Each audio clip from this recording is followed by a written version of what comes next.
नमस्कार, 100% समाचारमा स्वागत छ। म प्रतिमा। सुरु गरौँ 100% समाचार। नेकपा एमालेका उपाध्यक्ष डाक्टर भीम रावलद्वारा पार्टीको दोस्रो महाधिवेशनमा अध्यक्ष पदमा उम्मेदवारी दिने घोषणा। देश जनता र पार्टीको सामु भएका र आउन सक्ने चुनौतीहरूको सामना गर्न आफूले उम्मेदवारीको घोषणा गरेको रावलको दावी। विश्वमा शान्ति र मानवताका अग्रदूत गौतम बुद्ध जन्मेको, विश्वको अग्लो हिमाल सगरमाथा उभिएको तथा वीरता र परिश्रमका लागि प्रसिद्ध जनताको मातृभूमि नेपाललाई शिर ठाडो गरी समृद्धिको पथमा अग्रसर तुल्याउन पार्टीलाई नेतृत्व दिने निर्णयमा पुगिएको भनाई। राजनीतिक जीवनको आरम्भदेखि आफूले उठाउँदै आएको पार्टीको विधि, पद्धति, उद्देश्य, लक्ष्य, देशभक्ति र सिद्धान्तको झण्डालाई निष्ठा र दृढताका साथ फहराइरहन अघि बढ्ने संकल्प। नेकपा एमालेको दोस्रो राष्ट्रिय महाधिवेशन पार्टीलाई एकताबद्ध, सुसंगठित र समयका चुनौतीहरूको सामना गर्न सक्ने गरी क्रियाशील तुल्याउन महत्वपूर्ण रहेको भनाई। पार्टी अध्यक्ष केपी शर्मा ओलीले नेतृत्वमै बसेर गुटबन्दी गर्दा पार्टी कमजोर भएर फुटमा परिणत भएको रावलको आरोप। आन्दोलनरत कानून व्यवसायीहरूद्वारा गृहमन्त्री बालकृष्ण खाँडको राजीनामा माग। सर्वोच्च अदालत परिसरमा दंगा प्रहरी परिचालन गरेर आफूहरूको शान्तिपूर्ण आन्दोलनमा प्रहरी हस्तक्षेप बढाएको आरोप। प्रधान न्यायाधीश सोलेन्द्र शमशेर जबरालाई न्याय प्रशासनबाटै अलग राख्नुपर्ने नेपाल बार एसोसिएसनका अध्यक्ष चण्डेश्वर श्रेष्ठको भनाई। न्याय प्रशासनबाट जबरालाई अलग नराखेसम्म प्रधान न्यायाधीशले बिचौलिया पाल्ने काम नरोकिने दावी। न्यायालयको विवाद, राजनीतिक दल र संसदमा जानु अघि नै विदा हुन जबरालाई आग्रह। न्यायको मन्दिर मानिने अदालत न्यायको पुजारीबाट अपवित्र भएकाले न्यायपालिकामा सबैभन्दा ठूलो खतरा प्रधान न्यायाधीश जबराबाट भएको वरिष्ठ अधिवक्ता दिनेश त्रिपाठीको टिप्पणी। प्रधान न्यायाधीश जबराले न्यायिक मूल्य र मान्यताको उपहास गरेर न्यायको हत्या गरेको आरोप।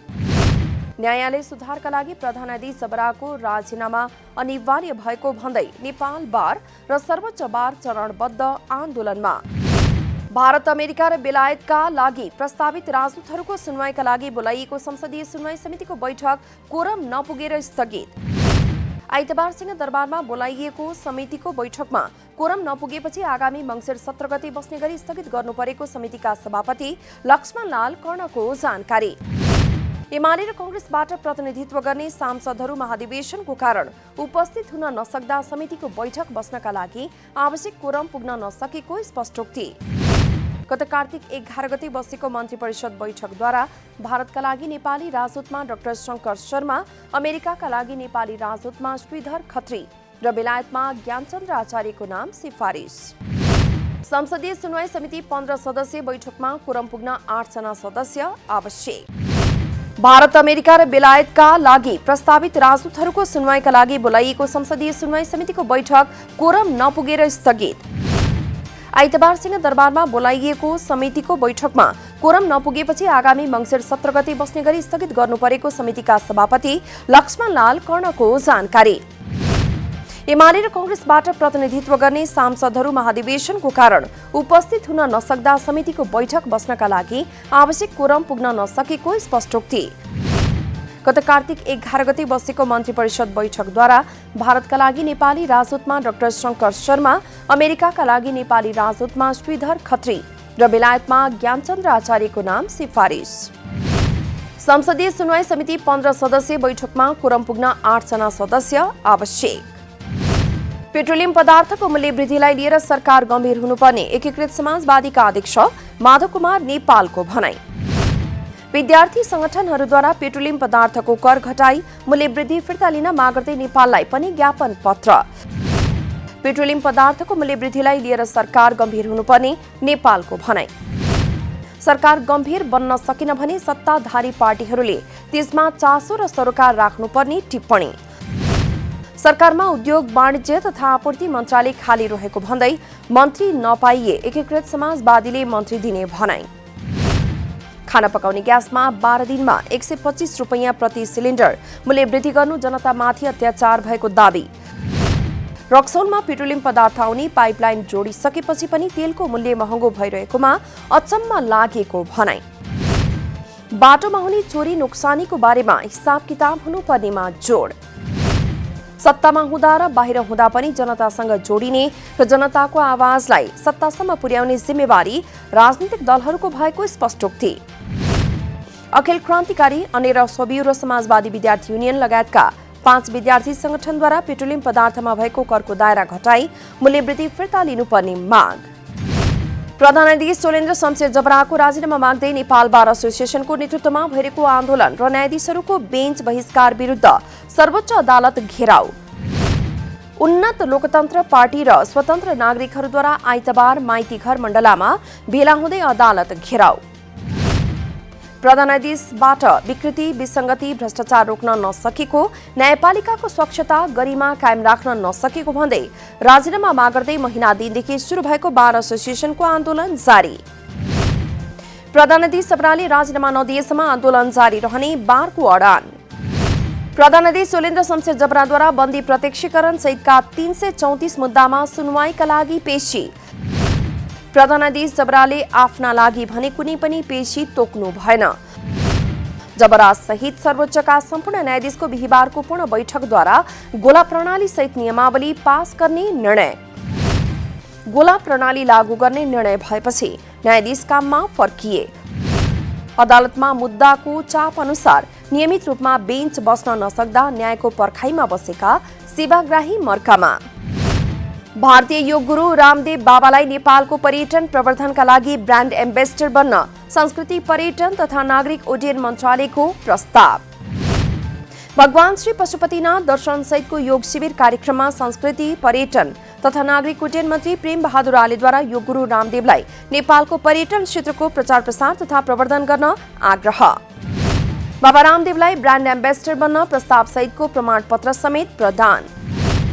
नेपाल बुद्ध र सगरमाथाको देश बनेर विश्वभर चिनाउन योग गुरु रामदेवको भूमिका महत्वपूर्ण हुने मन्त्री आलेको विश्वास। योग गुरु रामदेवको माध्यमले भारतबाट नेपालमा धेरै पर्यटक आउनेमा विश्वास समेत व्यक्त। कोभिड-19 को संक्रमण नेपालमा निकै कम भएको र धेरैले खोप लगाइसकेको जानकारी। नेपालको पर्यटनको प्रचार प्रसार गरिदिन योग गुरु रामदेवलाई आग्रह। कोभिड विरुद्धको फाइजर खोप आइतबारबाट 12 देखि 17 वर्ष उमेर समूहका बालबालिकालाई दिन सुरु। फाइजरका लागि तोकिएका गंगालाल हृदयरोग केन्द्र, त्रिवी सेक्सन अस्पताल, वीरेन्द्र सैनिक अस्पताल, वीर अस्पताल र निजामती अस्पतालका खोप केन्द्र मार्फत खोप दिइरहेको स्वास्थ्य कार्यालयका प्रमुख शम्भु काफ्लेको जानकारी। खोपको मात्रा कम भएकाले केन्द्रहरू मार्फत आइतबार सोमबार पहिले आउनेलाई प्राथमिकताका आधारमा खोप दिने प्रबन्ध मिलाइएको भनाई। कोभिड-19 विरुद्धको खोप नलगाएका दीर्घरोग भएका 12 वर्ष उमेर माथिका व्यक्तिलाई दिइने फाइजर खोपको पहिलो मात्रा गत कार्तिक 28 देखि यही मङ्सिर 4 गतेसम्म लगाइयो।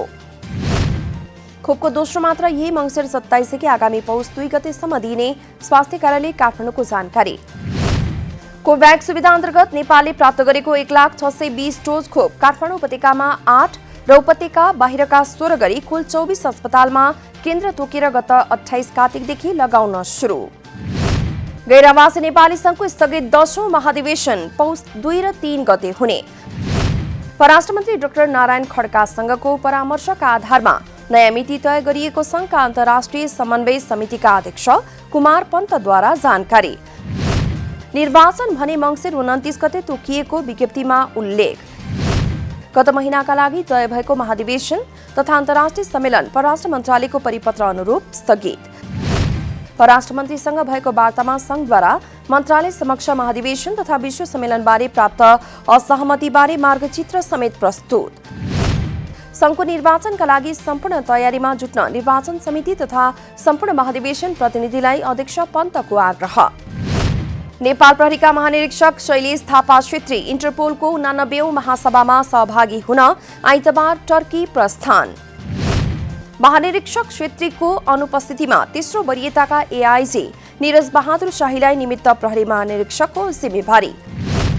प्रहरी महानिरीक्षक छेत्रीको अनुपस्थितिमा शाहीले प्रहरी प्रधान कार्यालयको दैनिक प्रशासनिक कामकाजको जिम्मेवारी सम्हाल्ने प्रहरी प्रधान कार्यालयद्वारा जानकारी।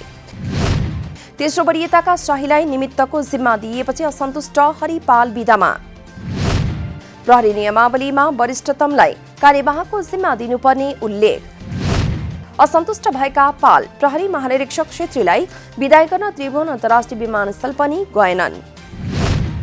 प्रहरी प्रमुख लामो यात्रामा निस्किँदा वरिष्ठतम अधिकृतहरू विदाई कार्यक्रममा सहभागी हुने प्रचलन।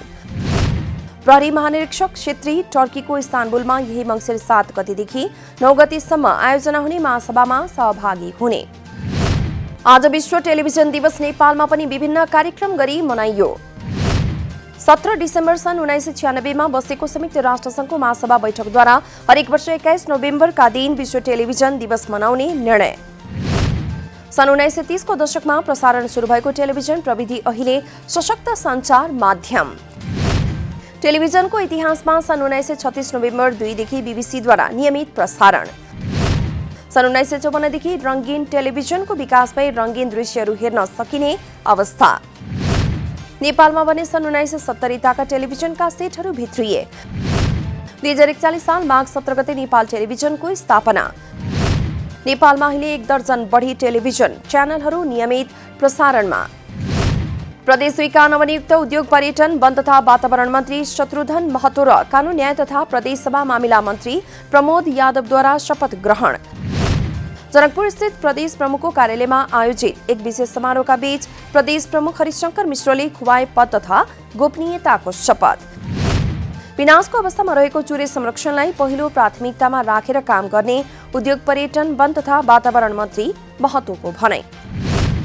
प्रदेशको नामाङ्करण र भ्रष्टाचार नियन्त्रणको कामलाई पनि आफूले जोड दिने आश्वासन। प्रदेश र संघीयतालाई संस्थागत विकासका लागि कानून निर्माणको काममा तीव्रता दिने प्रतिबद्धता। मुख्यमन्त्री लालबाबु राउतद्वारा एकीकृत समाजवादीलाई सरकारमा ल्याउन आफ्नै पार्टीका उद्योग पर्यटन वन तथा वातावरण मन्त्री रामनरेश राई यादवलाई पदमुक्त। यातायात व्यवस्था विभागद्वारा सवारी चालक अनुमति पत्रको अनलाइन आवेदन प्रणालीबाट अब एकजनाले एउटा मात्रै फारम भर्न मिल्ने गरी व्यवस्था। अनलाइन आवेदनमा दुरुपयोग भएको भन्दै विभागले अब एकजनाले एउटा मात्रै फारम भर्न पाउने गरी सिस्टम विकास गर्न लागि विभागको जानकारी। सहज रूपमा अनलाइन आवेदन भर्न नपाएको भन्दै सेवाग्राहीको गुनासो बढेपछि विभागद्वारा नयाँ व्यवस्था। हाल अनलाइन आवेदन दिन पैसा तिर्नु परेको गुनासो धेरै आउने गरेको विभागको भनाई। सञ्चालनमा आएको पहिलो वर्षमै तामाकोशी जलविद्युत कम्पनीले नाफामा सबैलाई उछिन्यो। चालु आर्थिक वर्षको पहिलो त्रैमासमा माथिल्लो तामाकोशी सबैभन्दा बढी नाफा गर्नेमा। पहिलो त्रैमासमा अप्पर तामाकोशीले 86 करोड रुपैयाँ खुदनाफा गरेको कम्पनीले सार्वजनिक गरेको वित्तीय विवरणमा उल्लेख। अप्पर तामाकोशीले असारको तेस्रो सातादेखि बिजुली उत्पादन गरे पनि भदौ 25 गतेदेखि व्यावसायिक उत्पादन। बिजुली बिक्रीबाट 1 अर्ब 72 करोड 77 लाख रुपैयाँ आमदानी गरी सो रकम नाफा गर्न सफल। कम्पनीद्वारा देशकै सबैभन्दा ठूलो 456 मेगावाटको माथिल्लो तामाकोशी आयोजना सञ्चालन। भदौ 25 गतेदेखि 6वटै युनिटबाट कम्पनीले 456 मेगावाट बिजुलीको व्यावसायिक उत्पादन। मौसम प्रतिकूलताका कारण धौलागिरी आधार शिविरमा अलपत्र 8 विदेशी सहित 17 जना पर्यटक पथ प्रदर्शकको आइतबार बिहान हेलिकप्टरबाट उद्धार। धौलागिरी आधार शिविरबाट अलपत्र परेका बेल्जियमका 4 जना, स्पेनिश 4 जना र 17 जना नेपाली पथ प्रदर्शक गाइडको उद्धार गरिएको जिल्ला प्रहरी कार्यालय मुस्ताङको भनाई। शहीद स्मारक ए डिभिजन लिग फुटबलमा ब्रिगेड बोइज क्लबको विजयी सुरुवात। आइतबार भएको खेलमा विभागीय टिम एपीएफ एफसी 3-2 गोल अन्तरले पराजित। जितसँगै नयाँ सिजनको पहिलो खेलमा ब्रिगेडले महत्त्वपूर्ण 3 अङ्क जोड्यो। हवस् त 100% समाचार अहिलेलाई यति नै। नमस्कार।